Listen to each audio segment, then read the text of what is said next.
ప్రధాన పార్టీల నుంచి జెండా మోసిన కార్యకర్తలకు పట్టభద్రుల టికెట్ ఇవ్వలేదని కార్పొరేటర్ డబ్బున్న వ్యక్తులకు టికెట్లు ఇచ్చారని పట్టభద్రుల ఎమ్మెల్సీ స్వతంత్ర పెద్ద డాక్టర్ బండారి రాజ్ కుమార్ అన్నారు. జిల్లా కేంద్రంలో పట్టభద్రుల ఓటర్ల ఆత్మీయ సభ నిర్వహించారు. గత ప్రభుత్వం నిరుద్యోగులను విస్మరించిందని ఈ ప్రభుత్వం 15,000 ఉద్యోగాలు ఇచ్చి 55,000గా చెప్పుకుంటుందని అన్నారు. నిరుద్యోగులను గద్దెనెక్కి వారిని మర్చిపోయారని అన్నారు. తెలంగాణ చరిత్రలో స్వతంత్ర అభ్యర్థి గెలవబోతున్నారని, కామారెడ్డి నుంచి విజయోత్సవ ర్యాలీ చేపడతామని ఆశాభావం వ్యక్తం చేశారు.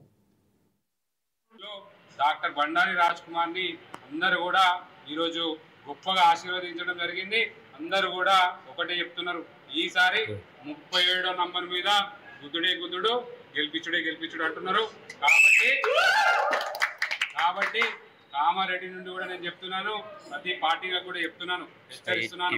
పార్టీలలో కూడా చాలా మంది జెండాలు మోసిన పట్టభద్రులు ఉన్నారు. వాళ్ళు ఎవ్వరికి కూడా టికెట్ ఇవ్వలేదు. ఎవరికి ఇచ్చారు టికెట్లు? పక్కకెళ్ళి సూట్ కేసులు పట్టుకొచ్చి పైసలు ఇచ్చిన వాళ్ళకి ఇచ్చారు. కాబట్టి మా పట్టభద్రులందరూ కూడా చైతన్యవంతమైనరు. ఈసారి పార్టీలకు అతీతంగా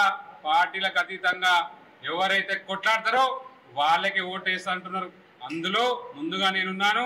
ఒక వైద్యునిగా, మీలో ఒకనిగా, మీ అన్నగా, మీ తమ్ముడుగా ప్రతి ఒక్క పట్టభద్రుని సమస్య సొల్యూషన్ చేసే విధంగా నేను పోరాడతానని ప్రతి ఒక్క పట్టభద్రుని కూడా